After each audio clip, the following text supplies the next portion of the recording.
Welcome to Reading the Bible with Andre. As today we're going to be reading out of the book of Genesis, chapter 12. So if you have your Bible, feel free to follow along. And if not, well, just listen closely and feel free to leave comments or questions below in the comment section.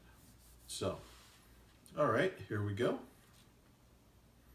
God had told Abram, "Leave your own country behind you and your own people, and go to the land I will guide you to. If you do, I will cause you to become the father of a great nation. I will bless you and make your name famous, and you will be a blessing to many others. I will bless those who bless you and curse those who curse you, and the entire world will be blessed because of you."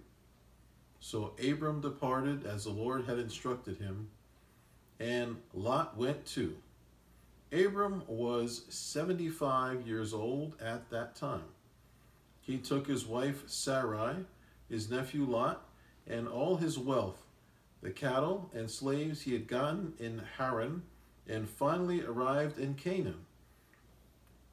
Traveling through Canaan, they came to a place near Shechem, and set up camp beside the oak at Moreh. This area was inhabited by Canaanites at that time.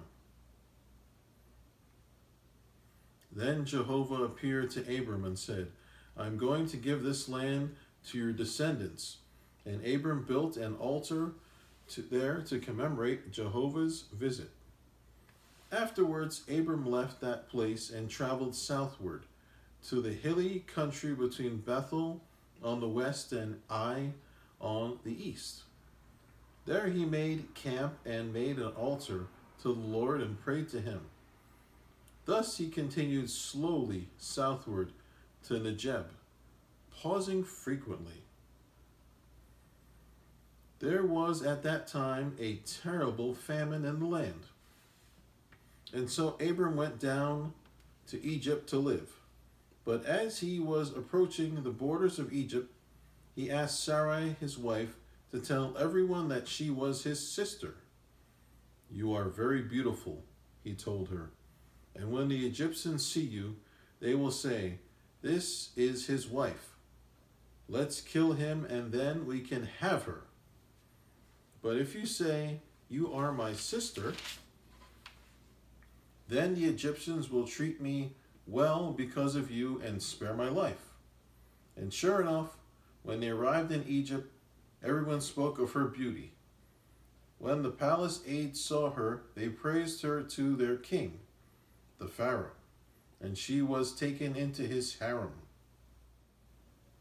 Then Pharaoh gave Abram many gifts because of her: sheep, oxen, donkeys, men and women slaves, and camels. But the Lord sent a terrible plague upon Pharaoh's household on account of her being there. Then Pharaoh called Abram before him and accused him sharply.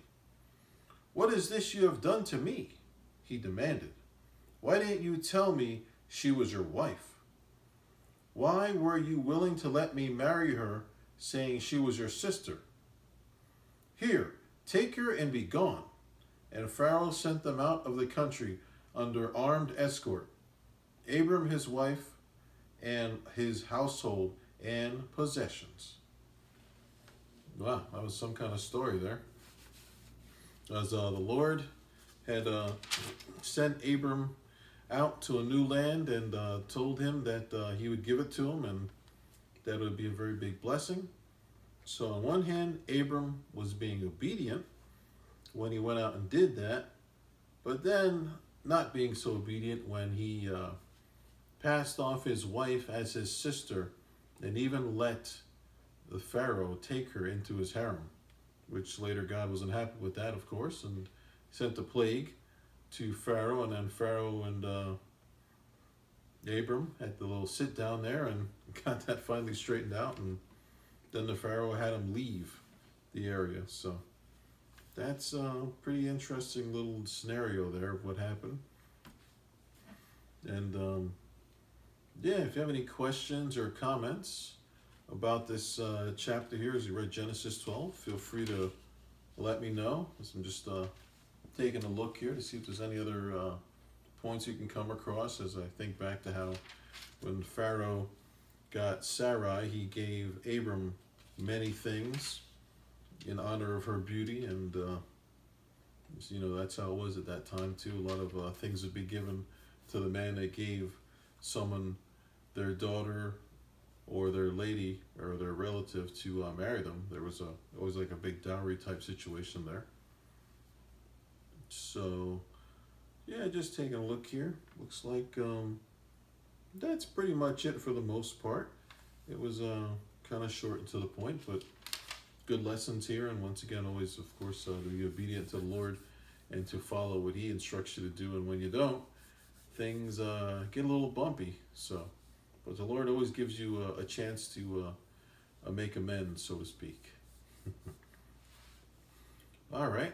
So let me know if you have any prayer requests or any questions or comments, and feel free to leave them with me, as we'll do another episode of Reading the Bible with Andre next week. So thank you very much for watching and listening. And also you can check out my Instagram page. I post pictures with scriptures at Divine Dailies on Instagram. So if you want to take a look at that as well. So once again, thank you for your support, and may God be with you, and thank you once again.